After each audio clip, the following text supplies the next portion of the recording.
Okay, guys, I got something here I think might be kind of interesting for all of us. This is a video. It's 50 minutes of real WWE fights. Now, we're not going to do the whole video today, but I thought it'd be fun to check these out and give my own take so I can hear what you guys' take on these are. Bound to be some things in there that we've already heard or know. But what the hell? It's still fun. Still fun to go over. I mean, I'm humbly apologizing, but I'm not saying what I'm humbly apologizing for. The Ultimate Warrior was forced to make an apology video to a kid. The story goes that a WWE fan noticed Warrior in public and asked him if he was the Ultimate Warrior, and that is when he reportedly snapped at the kid. McMahon was not happy about this, especially because the child's parents knew people who worked in the company. Regardless of Warrior denying, I'm not surprised by this. Still made him apologize. Let me point this out too. You guys know I love this business, and when I make these videos, I want to talk about the things I enjoy about the business. That's just how I look at it. I miss it, being able to participate myself. I enjoy watching whenever I can, and I like it to be positive. So typically, like even with my shorts, if the my shorts here, you want to see my shorts? When I make shorts for the channel, it's always clips from things I enjoyed in WWE. I mean, if I see a clip of something that I liked and something that was like, I don't really connect with that, I want to make a video about the things I like. That said, I deal the same with the people involved. If I don't like someone in the business or my opinion of them isn't high, it's typically because of all that respect I have for the business and that I think they didn't really have that respect. So without saying any more, I'll just say I was never a fan of Jim Hellwig, the Ultimate Warrior. I don't want to go into details as to why. Got a little out of hand. Regret certain things that they should. Yeah, I know. I don't know what the to say. I didn't say nothing to the goddamn kid. As you can see, the Ultimate Warrior explodes. I'm doubting you there, Jim. To deny the story, claiming he doesn't even know why he needs to apologize. Vince McMahon had the difficult job of keeping him calm so they could finish the video. It clearly does not work as the Ultimate Warrior gets more frustrated. Well, no, you don't, because I'm making a videotape to some kid. It's a work. Apology. It's a work. That's not the only. Yeah, I'm not. If you're gonna, for me personally, what do I believe? I believe he was snotty to the kid. I don't have a problem believing that at all. And why is all of a sudden would he be worried about making a coherent promo? I don't think I'd seen any from him. With one of his employees, it happened with Bret Hart. Oh, in 1997. well, we all know about that. The WWE had a major problem. Bret Hart was the WWE champion. Yeah, that was an issue. Company to join WCW. McMahon wanted Bret to drop the belt to Shawn Michaels at Survivor Series didn't think that was a good idea. But Bret Hart did not want to lose in front of his people, and so McMahon showed up and forced the referee to call for the belt. We all know about that. I have my own take. I don't know if we've discussed it, the Montreal Screwjob. I have my own take on that, but that would be for another video. We can do a video discussing our takes on it. That would be fun. Even though Bret Hart, if he was I don't want to derail this. And HBK lied and said this. Sean, you weren't in on that? I had nothing to do with it. My hands are clean. This one, I swear to God. It's unsure if Bret Hart believed Shawn Michaels or not. However, his wife at the time most certainly did she didn't not. believe it. This is backstage footage of her going off on Triple H and the others nearby who knew about the finish. Don't give me that because you guys knew it. I think it's fair to say. Yeah, I've seen all that before. And again, I have my take on it. But let's get to where he talks about the Bret and Vince confrontation. Then I'll tell you my thoughts on that. Because that I do have thoughts on. Shortly after that, there's some footage of Bret Hart looking extremely happy, with the cameraman asking what happened when he met up with Vince McMahon. And this is what Bret Hart said. Vince ran into my hand. And then Bret Hart went to elaborate later, saying this. Ran into my hand. Drilled him. Knocked out Vince McMahon with a punch. And I told him to get out. That is good enough confirmation that Bret Hart gave Vince McMahon a receipt for screwing him in Montreal. There's even footage of Vince walking out of the arena. I like the staggering footage. He just got a beat down and was unconscious.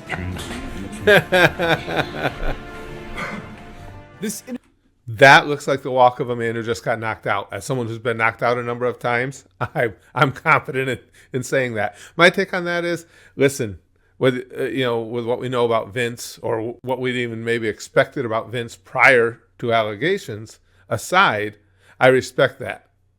Vince did what he had to do. Brett did what he had to do. Vince got popped. Vince accepted the fact that he got popped, and everybody went on. I respect that. That's because, again, that's the nature of the business. It was a receipt. You generally don't get a receipt handed out to a billionaire, probably at the time, but it's a receipt nonetheless. And as you'll see, no cops were involved, no charges were filed, and that's why I have respect for how the whole thing went down. Vince did what he had to do. Brett did what he had to do. Vince McMahon on Raw also shows that he got some makeup covering a black eye. I truly believe that Bret Hart screwed Bret Hart. And you can look in the mirror and know that. While Bret Hart got some revenge, it took him over a decade to finally forgive Vince McMahon and Shawn Michaels and return to the WWE. Yeah, it's always fun to talk about the Montreal Screwjob. We saw Charlotte Flair and this Nia is interesting. Jax I like in this. a singles match. What would start as a normal wrestling match would eventually turn into a real shoot fight. The beginning of the bout was fine. Everything seemed normal. It wasn't until the ending of the match when it all fell apart and all hell broke loose. We've seen bits and pieces about this, I believe. They both started to throw punches and slap each other in the face, and it got messy Yep. very quickly. The match came to an end with Nia Jax picking up the win, and in an interview, Nia Jax explained what went wrong. Obviously, like, Charlotte is just an insane competitor, right? Like, she is just very, like, she puts her all into it, very passionate. There was just a miscommunication. I don't know where it was, but she started laying into me. It happened a few times during the break in that match, so not a lot of people saw it on TV. It happens. But a lot of people, I remember, like, some of the announcers were like, damn. And we were just kind of laying into each other. I'm like, what the heck is going on right now? And then I think at the point where everybody we're saw going to pause TV, and talk about this because I want to get you guys' this, dude. You're laying into me. I don't know. I want to get you guys' take on this. So I just gave and what her I have like to say. a 2-piece back that kind of rocked her back into like, let's finish out this match and kind of get together. And I didn't know what was going on, and it was definitely intense. Obviously, like she's one of my best friends, so it wasn't like I was sitting there like we were super mad. But I don't know what, there was some sort of miscommunication. Okay, I don't know all the details about that, and I'm sure you guys know a lot more about it than do I. Well, we know that Nia Jax is a botch machine. That's well documented. I mean, there's plenty of video evidence to support it. My guess here is going to be that Nia, and this is just me speculating. I'd love to hear what you guys have to say. Nia screwed something up, and it pissed Charlotte off. I'm thinking that's how it probably all got started. And if Charlotte was taking some liberties with Nia over it, even if she did screw up, Nia's within her rights to give a couple shots back. It basically just sounds like things, and it happens in the business all the time, got a little out of hand. Somebody didn't like something somebody else did, thought somebody was taking liberties, thought somebody screwed up, whatever it might be. But that stuff goes on all the time. And the fact that they both got over it is, again, a testament to just having respect for the business. My guess would be, and that's what I want to know from you guys, am I throwing blame where I shouldn't be? Because I'm thinking it was Nia that probably screwed something up to get them there. We got backstage, and I literally was like, what the f-? And I look at her and I said, are you good? And she was like, yeah, I just, out there, it was just something went off and I just didn't feel right. And I said, are you sure? And she's like, yeah, no. And then I think one of the producers was like, are you okay? I'm like, yeah, no, Nia's one of my best friends, I swear. And then literally we went backstage. I said, give me a break. It can happen with your friends. We walked away from each other for the night. And then obviously the internet went crazy. So I just hit her up and was just like, we're fine. Like, let it go. I mean, shit happens. Like, everybody's emotions. She's not lying about that. Really worked up, and stuff happens. But at the end of the day, she's like one of my best friends, and I didn't want people to think like anything serious like really happened, because we were fine. At the end of the that could, and she could very well be telling the truth about that. That could just be a flare up. Get it, Charlotte, and it's a flare up. This is why you come here for entertainment. Let me tell you. But yeah, that happens. Doesn't matter how good a friend you are. that can happen. Miscommunication is what led to the No real biggie. shoot fight. It is worth mentioning that they made up after the match, agreeing that things unintentionally and pointlessly got out of hand. Did you know that Brock Lesnar I think used that's to do fair. a shooting star press in the beginning of his WWE career? Yes, I did. It was used during his OVW developmental days, And then but he tried stopped it doing one it when too he many went on times. SmackDown. It wasn't until WrestleMania 19 when he was headlining with Kurt Angle where he would Oh, pull boy. off that move one more time. Oh, I hate Brock watching Lesnar this revealed clip. that John Laurinaitis That was hurts. the one who persuaded him to bring the move back. The idea behind Ah, it was shit. that Lesnar needed to dig deep in his arsenal to keep Angle down for 3 seconds and win the match. It seemed like a great idea until Brock did, did the shooting yeah. star press And didn't missed quite Angle. rotate all the way He over. landed on his head, and it looked like he Oh. broke his neck. Somehow he didn't break his Oh, neck, and Brock look at even that. managed to finish the match. Yeah, you had to Unfortunately, grab the still, he huh? suffered a concussion from the botch. There was no time to celebrate because he was completely out of it. Oh, And there's yeah. even I've had backstage those footage eyes before. That shows Brock Lesnar having a meltdown because there's too many people around him.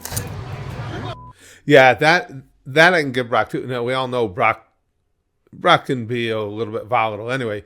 However, the things you say and do, your reactions, your emotions are not exactly what they normally would be after you've had a concussion. Again, I tell you guys when I'm conjecturing and when it's something I've experienced that feeling a lot. There isn't more Yeah, footage you're because not in WWE officials told the cameraman a to good stop frame of mind. recording, but it's a good thing that they managed to hold him back and calm him down because things could have gotten real bad if Brock Lesnar only continued to get more mad. If you need an example of when things got bad, with Jerry's Brock right Lesnar, in his just take face. a look at the Royal Rumble in 2018. Brock Lesnar was defending his WWE Universal Championship against Braun Strowman and Kane in a triple threat match. Oh, is this where Braun got to? Brock did exactly the right thing in what we're going to see here, and I don't know. I would imagine Braun would be even willing to admit that because Braun fucked up. That knee he hits him with is brutal. And things And got he deserved to real get punched in the after face for Strowman that. hit Lesnar with a couple of stiff shots. Yeah. Wow. Oh, man. This made Brock Lesnar mad. And the one thing you would never want to do is piss Insta off receipt. the beast. Therefore, Brock gave Braun a receipt and hit him with a few real strikes to the head. A knee to the jaw. He caught Lesnar good. A knee to the jaw. Poor You could say Braun. that this was Lesnar's way of getting revenge while also letting Braun know that he's got to slow down or else Brock is going to do the same thing and keep punching him in the head. This is what Braun said about the incident. In now this I'm really curious to see because I'm predicting here. I think Braun has taken to the business enough and is professional enough to understand he deserved it. interview with Chris Let's see. Van Maybe I Vliet. could be wrong. I got a little overzealous with him, and he There you go. checked me. And that's just at the end of the day, it's two big, dominant dudes out there going at it, and things happen. This ain't ballet. Did you hit him by accident? Yeah, I stiffed him on accident with the knee, and he wasn't happy with it, so he clobbered me in the side of the head. And I like to think I'm the only human on earth that's ever taken a right hand for Brock and didn't go night-night. I went 20 more minutes in the match. That's fair. That's fair. But okay, so that's basically what I would have expected. That's what I'm talking about, respect for the business and the guys you're in there with. He deserved it. I mean, if I'm working somebody and I hit him that hard with a knee, I'd be awaiting a receipt. It hurt? It didn't feel good. I mean, you can see the slow motion. My skull moves, and then the skin catches up. That's well put. It's good to see that the two quickly squashed any beef that they might have had. It's even better to see that they can laugh about it nowadays. We have one more real My skin WWE catch fight up. involving My Brock skin Lesnar. catches it up. happened at WrestleMania 34 in 2018. That's good.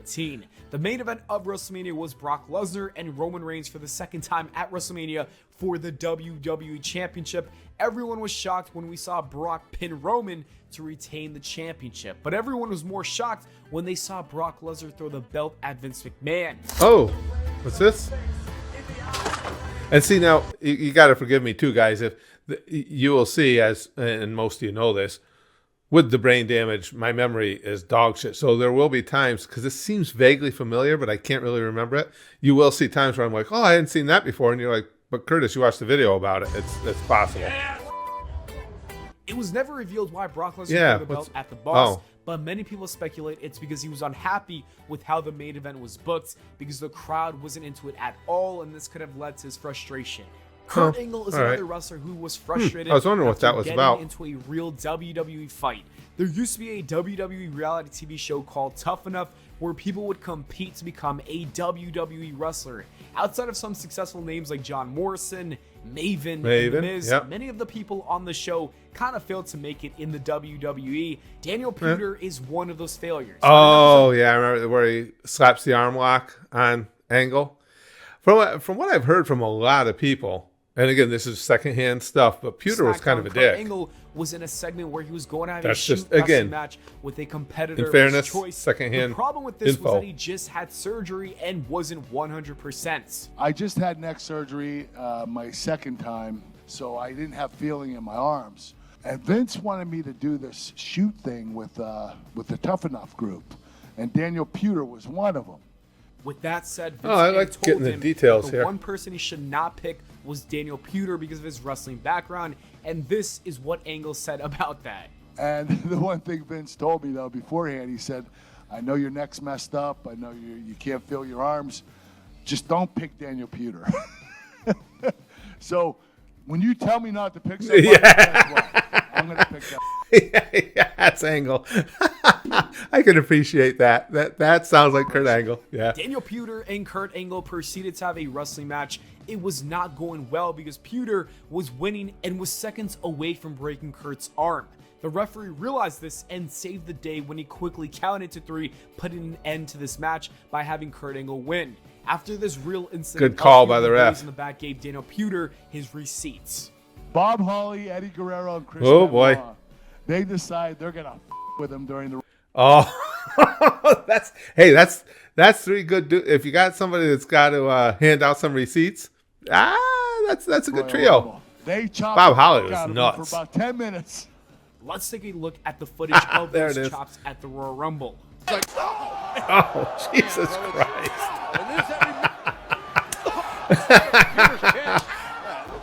We all love Santino Marella, and it looks like he also... That's great. I'm enjoying this. We're going to pause it here because I want to find out from you guys. Do you enjoy watching these and commenting on these? This is a lot of fun to me. I enjoy that. And I enjoyed those receipts. Just by the sound, you can tell those were quality delivered receipts.